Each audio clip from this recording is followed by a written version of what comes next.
সাগর ও নদ নদীতে শুরু হয়েছে টানা ৮ মাসের ঝাটকা সংরক্ষণ অভিযান। ১ নভেম্বর শনিবার থেকে শুরু হওয়া এই অভিযানে কোনো জেলে ঝাটকা ইলিশ আহরণ করতে পারবে না। ঝাটকার জাল ব্যবহার সম্পূর্ণ নিষিদ্ধ। তবে অন্য জাল দিয়ে ঝাটকা ছাড়া অন্যান্য মাছ ধরা যাবে।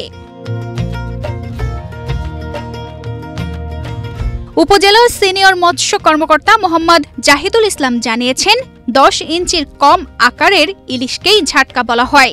পদ্মা সেতু, মেট্রো রেল এবং এলিভেটেড এক্সপ্রেসওয়ে নির্মাণের গর্বিত অংশীদার বসুন্ধরা সিমেন্ট। এই ছোট্ট ঝাটকাকে পরিণত ইলিশে রূপ দিতে এই অভিযান চলবে টানা ৮ মাস।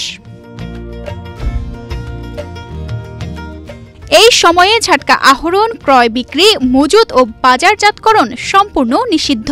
নিষেধাজ্ঞা অমান্যকারীদের বিরুদ্ধে নেওয়া হবে কঠোর আইনগত ব্যবস্থা। অভিযানকালীন সময় কার্ডধারী প্রতিটি জেলে পাবেন ২ দফায় মোট ১৬০ কেজি চাল সহায়তা।